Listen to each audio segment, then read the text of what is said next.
When he laughed in the courtroom, everyone understood. This wasn't going to be about money, but about the limits of respect. Morning session, New England Municipal Court. Fluorescent lights buzz, a flag droops behind the bench, decorum signs by the door. On the benches sit a man in a faded cap with a veteran's pin, a woman with a florist's logo on her sleeve, a school bus driver holding his citation. Cases move fast, overtime parking, broken taillight, names, fines, yes, Your Honor, next. The side door opens. He walks in like he's late to a party, not a hearing. Lucas Braden, 20, in spotless sneakers and an oversized hoodie. Beside him, his grandfather Howard, in a cashmere overcoat. The older man doesn't speak. He takes in the room at a glance. The clerk checks the docket. Case 47, City versus Lucas Braden. A pause. The name lands. A few people glance at Howard, remembering him from billboards and new malls. Lucas drops into the front chair, one arm over the back, ankle on knee. His friend slides into the row behind him, hoodie up. The clerk begins. 3 violations from the same night: excessive noise, repeated engine revving around 12:17 a.m. on Maple Street, parking in a marked loading zone by Patel's Flowers, and a camera-recorded failure to stop at a red after rolling the yellow. She totals the possible fines. Lucas bursts out laughing. Not a shy chuckle, a sharp, amused bark that cuts across the room. Conversation stops. He leans back toward his friend, stage whisper clear enough for half the gallery. For that much, they give you free lattes at the club. The bailiff's reply is calm but edged. Sir, no comments. This is a court, not a lounge. From the bench comes a single click of the judge's pen. To underline the contrast, the clerk announces the matter scheduled after his. Mrs. Eleanor Harris, alleged underpayment of $1 on a city meter. An elderly woman with a cane and a folded receipt rises slowly.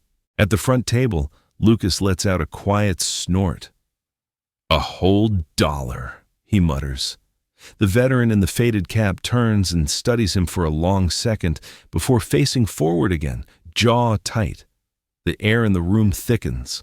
No one raises a voice, but an unspoken line, respect for service, for small business, for simple courtesy, has been pushed. The judge lifts his eyes from the file and fixes them on Lucas. "Mr. Braden," he says evenly. Laughter is a statement, too. "Let's hear yours. On the record." "Name for the record," the judge says. "Lucas Braden," he answers, chin tilted. A murmur rustles through the benches. People connect the surname to glossy brochures and construction cranes. On the side, Howard gives the smallest nod, as if acknowledging a line item in a ledger. The clerk continues her routine. "Current residence?" Lucas rattles off an address. The clerk's eyes flick up. "That's the top floor at Harborview Towers, correct?" "It's our place, yeah." "Unit is listed under the Braden Family Trust," she notes into the mic. The picture sharpens, not just a kid in a hoodie. A kid whose mailbox sits above half the town. "What do you do, Mr. Braden?" the judge asks. "I'm in college," Lucas says. "Media. I run a channel, cars, night drives, that sort of thing." No apology in the description. There's almost pride. A few younger heads in the gallery recognize the type. He doesn't mention the clips titled "City Streets No Brakes" or the thumbnails with blurred lights and laughter. He doesn't mention the times a ticket has turned into a warning after someone at parking double-checked the paperwork. Before the judge can respond, a hand rises from the benches. "Your Honor?" The woman in the floral polo stands. "Anjali Patel. Patel's Flowers." He gestures for her to step closer. "That loading zone he used," she says, voice tight but steady, "is where my supplier backs in. That morning at 5:30, my driver couldn't reach the curb. He called me from the corner. We had a casket spray for a veteran's funeral. By the time the van got to the funeral home, people were already seated. The word funeral lands like a weight. The veteran in the cap lowers his eyes. Someone in the back lets out a quiet, Lucas's grin twitches, then returns, thinner. His sneaker taps once against the base of the table. The judge nods gravely. "Thank you, Ms. Patel. You may sit." He turns a page. Next item, failure to stop at a red light, same night. The bus driver raises a calloused hand. "Tom Henley, Route 7. I cover that intersection at dawn," he says. "We're trained to start flashing yellow before we open the doors." Camera time stamp on his ticket lines up with my shift. Those lights were coming on when he slid through. No crash, no headline. But that's not a corner to treat like a video game. He isn't angry, just tired. The kind of tired that comes from standing at crosswalks for years, watching kids trust painted lines. At the defense table, a neatly dressed attorney leans toward Howard and murmurs. Papers move discreetly. The lawyer starts to rise, note in hand. The judge's gaze sharpens. "Counsel, if anyone other than Mr. Braden wishes to address this court, they'll do it into a microphone," he says. "No side channels." The lawyer slowly sits back down, the message unsent. Outwardly, Lucas still looks loose, shoulders slouched, hoodie puddled around his neck. Inside, the math is different. He's used to life where rules flex, where warnings vanish, where speed and noise earn views and private approval. Now, the people who had to wait, at a loading dock, at a school corner, at a graveside, have names and faces. And his laugh, which sounded so harmless a minute ago, sits in the middle of all of it. The judge closes the file halfway. "All right," he says quietly. "We've heard your version between jokes. Now we'll look at the footage and decide what was entertaining and what was simply dangerous." The courtroom lights dim a notch as the clerk lowers the blinds and wakes the projector. A faint whir. Then the first video fills the sidewall. A cold intersection at dawn, traffic lights glowing against empty pavement. "City traffic camera, Maple and 3rd, the clerk says. The judge nods. "Roll it." The timestamp ticks across the top. A school bus eases into view, amber flashers starting to blink. On the far edge of the frame, a compact car, Lucas's, slides toward the line. The light turns yellow. The bus lights keep pulsing, that familiar warning rhythm. A small shape with a backpack appears on the corner, stepping closer to the curb, trusting the routine. Lucas's car doesn't brake. It glides through the box, the light flipping to red as his rear bumper exits the frame. The clerk pauses the footage. The image freezes. Bus, child, empty crosswalk where the stop should have been. No one speaks. Somewhere in the gallery, someone breathes in too sharply. Another person lets out a low, "Oh." The judge's chair creaks as he shifts his weight, eyes on the still. Lucas looks down at the table. His fingers drum once, then flatten. "Play to the end," the judge says quietly. The bus completes the stop, doors opening where he should have been waiting. Nothing happens, and that, in this context, is its own kind of luck. The screen goes black. A different feed appears. Body camera footage, streetlights, the grainy shine of wet pavement, the nose of Lucas's car jammed into a marked loading zone. The officer's voice comes through the speakers. "Sir, this area is posted for commercial loading only. You're blocking it during restricted hours." Off to the side, the camera catches Lucas sliding into the driver's seat, laughing. "Relax," he tells the friend holding a phone. "They never hit me here. Parking's basically ours." The officer keeps writing. The judge lifts a hand. The clerk stops the clip. The word "ours" lingers in the silence more than the laughter did. On the front bench, Howard Braden rises slowly, one hand on the pew for balance. "Mr. Braden?" the judge asks. The older man doesn't look at him. He looks at his grandson. "Is that how you see it?" he asks, voice dry as paper. "Or is that what you think you were raised to believe?" Lucas's mouth opens, then shuts. The bravado that fit so easily a half hour ago suddenly has nowhere to go. The judge doesn't comment on the family moment. He addresses the room instead. "The law cares about two things here," he says. "What happened and how you treated it. The near miss with that bus could have been a tragedy. Tonight, it is a warning.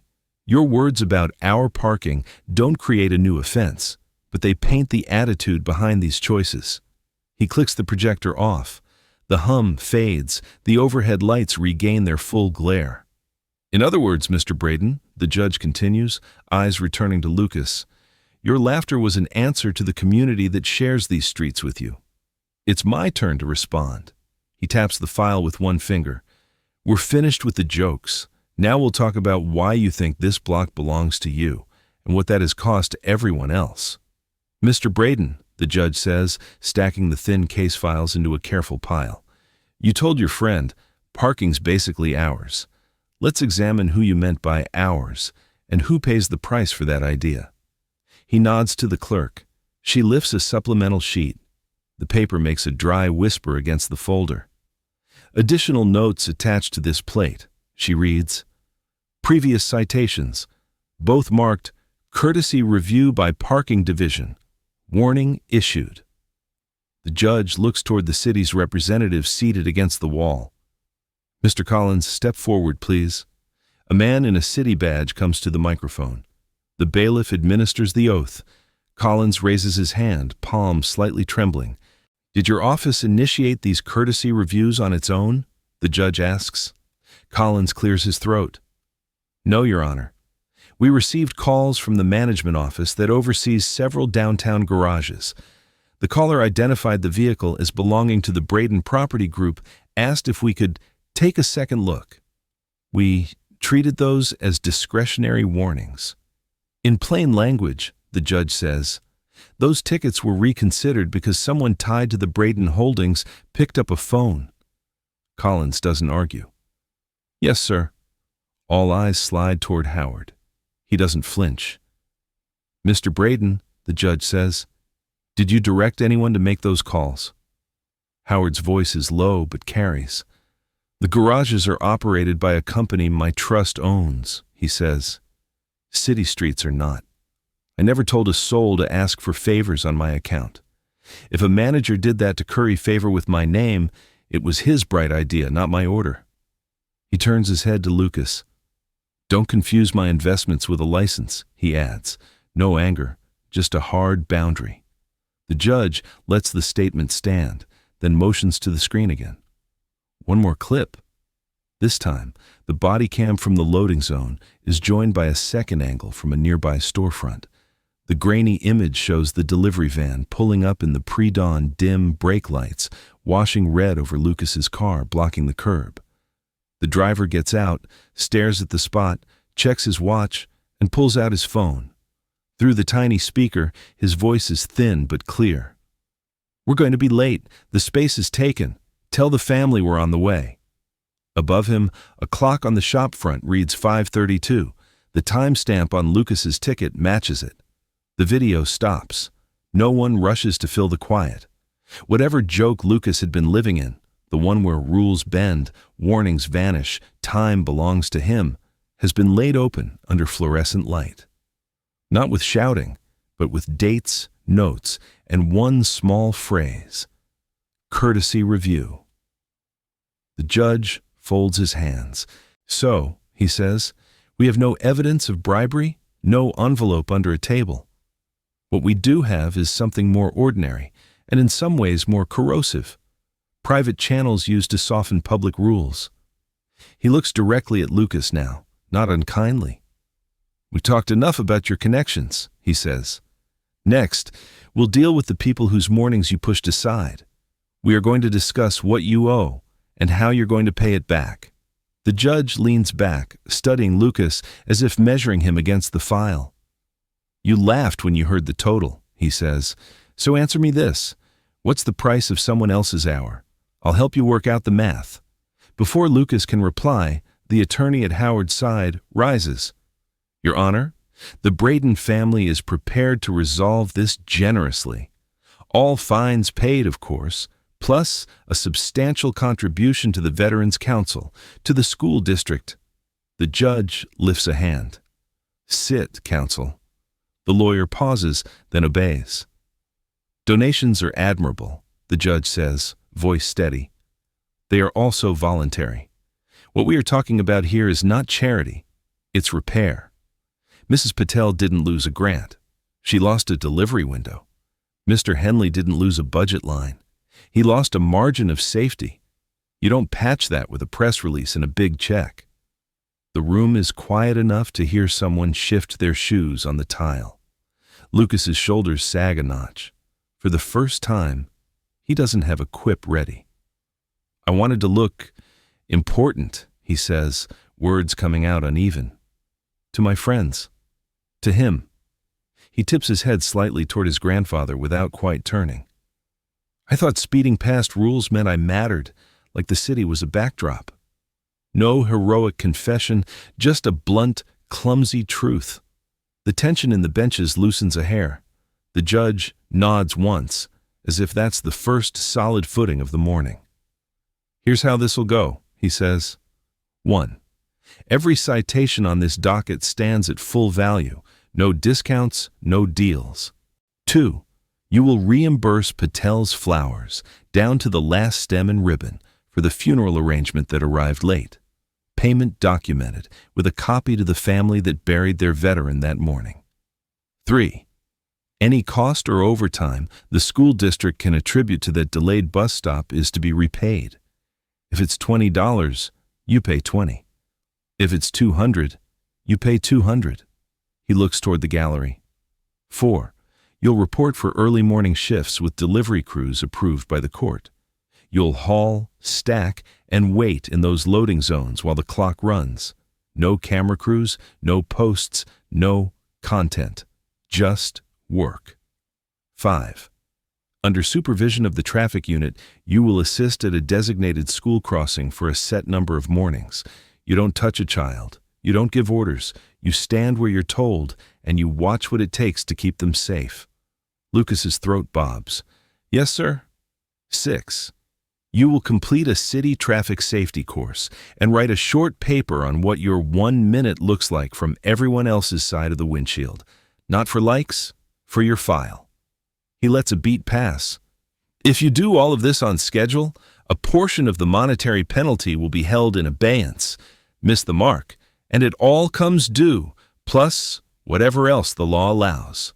Then, more quietly, almost conversational. I'm not sanctioning you because you laughed. I'm sanctioning the carelessness under that laugh. You were amused while others were stalled. The words land without flourish. He closes the folder. We'll set a review date, he says. When you come back, Mr. Braden, I expect more than receipts. I expect signatures from the people you've stopped inconveniencing. The clerk begins to read out the follow-up hearing date as the scene shifts forward toward that morning. The follow-up hearing lands on another gray morning. Same flag, same humming lights, same notice about decorum by the door. Different young man at the front table. Lucas Braden, the clerk calls. He walks up alone. No friend, no attorney at his elbow. Just a plain button-down, jeans, and a worn folder held in both hands. His phone stays in his pocket. Howard sits toward the back this time, hat off, hands folded, saying nothing. Lucas sets the folder down, spine lined up with the edge of the table, and waits. Let's review, the judge says. Clerk? She opens the file. Paper rustles in the quiet. Letter from Patel's Flowers, she reads. Payment received in full for the delayed funeral arrangement. Note adds, Mr. Braden showed up 3 mornings at 5:15, loading carts and lifting boxes. No media, no flyers, just work. Signed, Anjali Patel. Maria Patel is in the second row. When she hears her own words, she gives a small nod. Toward the bench first, then, after a moment, toward Lucas. School district, the judge prompts. Statement from Transportation Department, the clerk continues. Reports completion of assigned crosswalk duty under supervision. Traffic safety course passed. Written reflection submitted. 2 pages, plain language, no excuses. Evaluated as understood the point. A faint, tired chuckle moves through the benches at that last phrase. The judge motions to the side. Any other testimony? A man in a delivery jacket stands from the 3rd row. Name? The judge asks. Carlos Jimenez. I drove the van that morning, he says. The day we were late to the veteran's funeral. He clears his throat. When he showed up behind the shop in the dark, I knew the face and the voice, Carlos says. First time I met him, he was joking while I was on the phone saying, we're running behind. This time, same kid, no jokes, just asked where to start and kept pushing the dolly until sunrise. I figure that matters. The room answers with a low, approving murmur, like a tide rolling in and slipping back. The judge nods once. Thank you, Mr. Jimenez. He turns to the city representative from parking. And the policy question? The man steps forward. Since this case, informal favors requested by garage managers have been discontinued, he says. Any review now has to come through the public online system documented. We sent new guidance to staff. We've already had to tell a couple of friends of no. It's not a revolution, but people in the room feel the ground shift a notch toward level. The judge looks back at Lucas. Anything brief you wish to add? Lucas stands, palms resting on the folder's edge. When I first came in here, I laughed, he says. Today I know I was laughing at time that wasn't mine. I can't fix that morning, but I can stop acting like the street is a stage built for me. No flourish, just a straight line. Howard exhales, a sound you might miss if the room weren't so still. The judge reaches for his stamp, then pauses, eyes on the young man in front of him. Laughing is easy, he says. What's harder is getting up before dawn so somebody else isn't late. This court is satisfied that you've started to learn that. He brings the stamp down once on the order. Portion of the fines is remitted as previously outlined. The balance remains, as a reminder, not a punishment to be bought off. Case reviewed and closed. Chairs scrape, people rise. The bailiff opens the door, hallway noise seeps in. On the back bench, Howard gets to his feet. He doesn't clap his grandson on the shoulder or lead the way. He just gives a single, small nod, a recognition, not a rescue. At the doorway, Lucas steps aside and holds it open for the line of strangers filing out. The veteran, the florist, the driver. He doesn't say anything as they pass. They don't thank him. But no one is waiting on his car this morning, and no one is late because of him. Outside, the street is the same mix of signals, curbs, and painted lines it was before. The difference is who he is when he walks into it, and who's standing beside him in the same ordinary line.